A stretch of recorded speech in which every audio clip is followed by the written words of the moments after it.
Even if you try to trouble us, it won't make any difference to you. Your funds aren't needed by poor people with lowly lineage. I sighed as I completed the final check. You're closing your account, right? Please go ahead, I said, my tone deliberately mocking. Their eyes, filled with disdain, made me feel disgusted as they stared at us. I decided it was time to give those who judge others by their background a taste of their own medicine. With that thought, I smiled. My name is Tiffany, a 29-year-old office worker. Currently, I live a peaceful life with my mom while working. My dad passed away from an illness when I was young. His chronic condition had worsened early on. Despite being involved in various businesses and always busy with work, he treasured his family time, and I have fond memories of playing with him on his days off. Mom and I were initially shocked by Dad's death, but Mom, not wanting me to feel lonely, cherished our time together. Fortunately, when Dad fell ill, he ensured with his former CEO that there were enough funds secured for our livelihood. Thanks to that, I was able to go to college, and both Dad's and Mom's parents were very supportive. Especially my paternal grandparents, who lived nearby, took great care of me when Mom was at work or away. We still go back to both sets of grandparents for holidays like Christmas and spend time together. I am who I am today thanks to the support of many people. To give back, I went to a national university and got a job at a major company. I considered working at the bank my dad was supposed to inherit, but chose a career I loved instead, following the advice to do what you love. I've already handed the bank over, so there's no need to worry about it. Thanks to a fulfilling home environment and the freedom to pursue my hobbies, I had no interest in romance. But now, at a mature age, many of my friends are married with kids. This led me to think about marriage, and that's when a certain encounter happened. I never imagined this meeting would lead to a major incident. Hey Tiffany, aren't you interested in love? That was the starting point, a question from a colleague at work. We've been close since our rookie days. You know, I have an acquaintance who's struggling to find a match. He's well educated and handsome. You're highly educated too, Tiffany. Maybe you'd like to meet him. Really? I've always thought it's a waste for someone as high spec as you, Tiffany. There are even a few people in the office who are after you. She has a wide network and always shares various stories. She's living with her boyfriend she met at a party and seems very happy. She's quite concerned about my lack of romantic involvement. I had even consulted her about marriage, which led to this arrangement. A few days later, I agreed to meet a man named Joseph. The rendezvous was at a cafe. As I waited nervously, a man approached me. Tiffany. Ah, yes, nice to meet you. You're Joseph, right? Yes, thank you for today.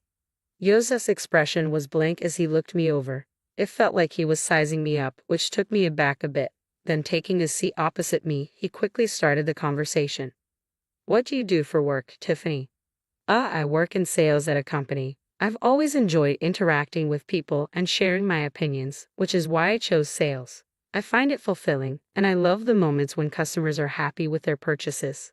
What's the name of your company? I told him the name of my company. Upon hearing it, Joseph paused for a moment, then smiled. It wasn't a pleasant smile, more like one of satisfaction. My company is quite a large enterprise with good performance. We're well trusted by our customers, I added. Since he asked, I decided to return the question. What do you do, Joseph? At my question, Joseph snorted with pride and began to boast. I work at Sunrise Bank as a department head. Sunrise Bank is a really big bank, you know. The work is tough, not something ordinary people can handle. But since my dad is the CEO and I'm the successor, it's different for me. I felt a stir in my chest at Joseph's words. I was expecting a normal response, but his aggressive tone made me feel uncomfortable. Indeed, Sunrise Bank is a major bank. I knew about it due to a certain incident, but I was surprised to learn that Joseph worked there as a department head. Wow, that's impressive. Sunrise Bank is a big place, isn't it?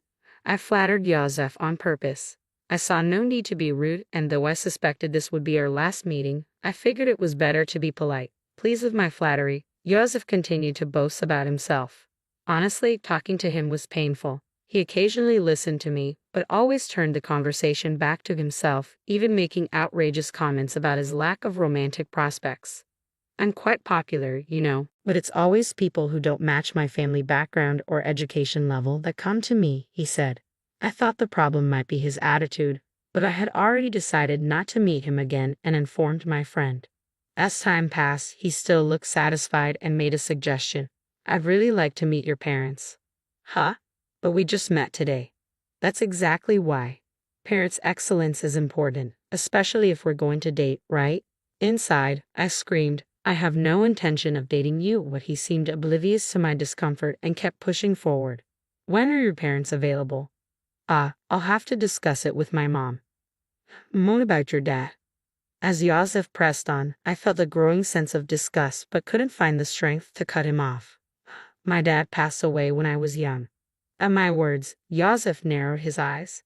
After a moment of silence, he simply said, I see, and fell silent, pondering. Well, send me a date that works for you later.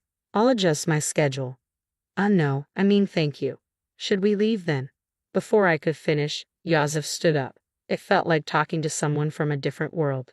Despite my reluctance, I had given him my contact information and even discussed meeting our parents. His disdainful look upon hearing about my father's absence bothered me. In the end, we agreed to meet again with our parents. When I explained this to Mom, she smiled wryly. Maybe you were just nervous because you haven't dated before. Maybe, but the way he spoke was weird. Well, his parents will be there, right? Just say no if it doesn't feel right. I'll be there too.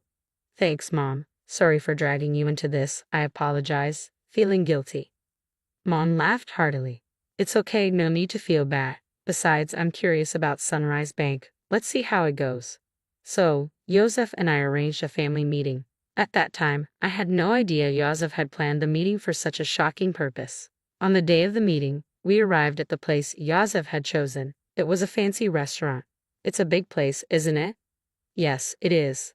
Inside, our table was ready, but Yosef hadn't arrived yet. We entered and waited, and shortly after the scheduled time, Yosef and his family arrived. Sorry we're late, the traffic was terrible. Nice to meet you, thank you for today. Yosef's family unapologetically took their seats. Irritated but not wanting to start a fight, I initiated the family meeting. After some time, Yosef's mom, Morgan, with a sly smile, spoke up. So, where's your father? Is he coming later? Huh?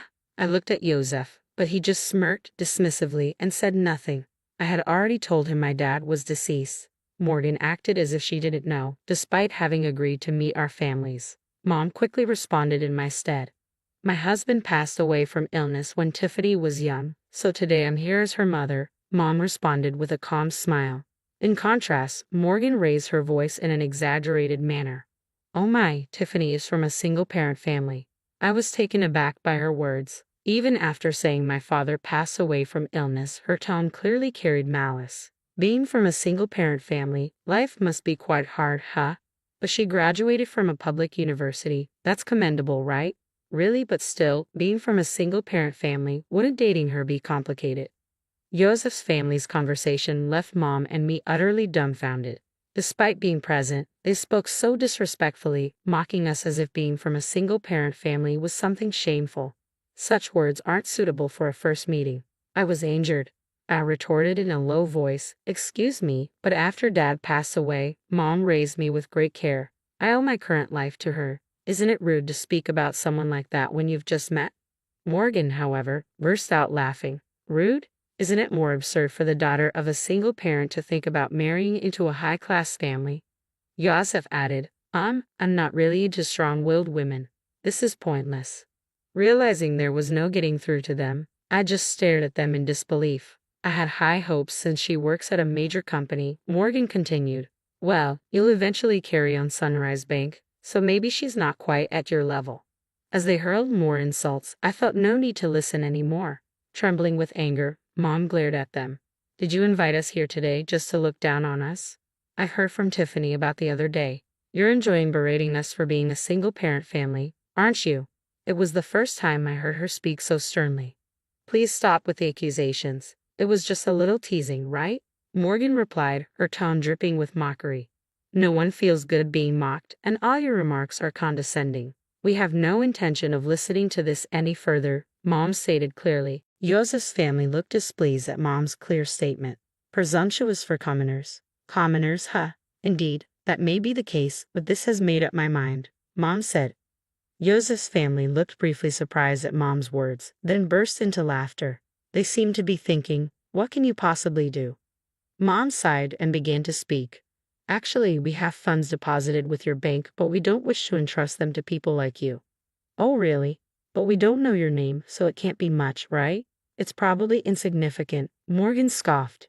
That's right. Even if you try to trouble us with your funds, it won't really affect us. Low-class poor people are not needed, Yosef added disdainfully. I realized that even Mom's last attempt at reconciliation was in vain, but they continued to speak disdainfully, unaware. I sighed and made the final confirmation. We're closing our account. Okay, go ahead, came the mocking tone. Yosef's family looked at us with disdainful expressions. I thought to myself, let's make those who judge others by their background suffer a bit. I smiled at the thought. Is that so? Then we will proceed as such, and please consider this meeting never happened. Of course, we had no intention of marrying a daughter from a single-parent family. Well then, we will take our leave now. Mom and I stood up. Oh, don't worry about today's bill. It's too expensive for you. Is that so? Well then. With that, our family meeting ended. Later, I made a phone call. Weeks later, my mobile phone was flooded with calls from Yosef. Of course, I had anticipated this and had no intention of answering. It was their own responsibility. I immediately blocked the number. A few days later, I received a call from Grandpa Kyle. Summoned by him, Mom and I headed to Sunrise Bank. In the meeting room, Yosef's family, looking pale, was present. As soon as they saw us, Morgan stood up and rushed over to bow deeply. I am extremely sorry for what happened. I didn't reply to Morgan's words, just smiled and began to speak. What exactly are you apologizing for? At my words, Morgan bit her lip hard, trembling with anger. That was understandable. There were too many things for which they should apologize. That's probably why she was feeling so frustrated. This whole situation started because I said we would close our account that day. Our account wasn't particularly large, so closing it wouldn't have caused much damage. But Kyle's case was different. Kyle managed the inheritance left by my dad at Sunrise Bank for our benefit, and he also had his own account there. If all accounts, including Kyle's and my dad's inheritance, were closed, it would total about $7 million. In other words, their disrespect decided the closure. Importantly, Kyle was the former CEO of the bank. Dad was supposed to take over the bank but passed away young, so the position went to Scott. I didn't know that Tiffany was related to the former CEO, Scott said, looking anxious as if making an excuse. That's no excuse, I replied. Even if you didn't know, your prejudice against our family is your own fault. You mean if we were relatives, you would have treated us differently? Hey, don't talk to Dad like that. It's your fault for not telling us from the start that your grandpa was the former CEO, Yosef interjected. I don't have any obligation to tell a stranger like you that. Besides, you were the one who started it and made fun of us, remember? Yosef, unable to retort, narrowed his eyes in frustration. You insulted me knowing I was from a single-parent family. When I said I would transfer the account due to insecurity, you told us to go ahead. We just did as we were told. But it's just that. It may be just that for you, but have you ever thought about the feelings of someone whose family has been insulted? Silence fell. Morgan was trembling, looking hopeless, and Scott was hanging his head, but Yosef still seemed unconvinced, his face full of dissatisfaction. Getting all high and mighty just because people talk to you, Yosef muttered, unrepentant. At that moment, the door to the conference room opened and Kyle appeared. Seeing Kyle's stern face, Scott and Morgan turned even paler, frozen in place. Only Yosef glared at me. Even after giving you a chance to reflect, you're still only thinking about yourselves, Kyle said, the former CEO's presence commanding the room. It's not my fault, it's her. Watch your words. If you continue, you'll end up even more miserable, Kyle warned. Silenced by Kyle's words, Yosef glared at me again. Then, as if resigned, he burst out, No way. Who would think a single parent's relative was the former CEO? You knew I was the future CEO and came to the family meeting just to mock us. Yosef, be quiet, Kyle said sternly, glaring at him. Yosef was breathing heavily, still fuming. Future CEO, huh? Kyle then turned his gaze to Scott.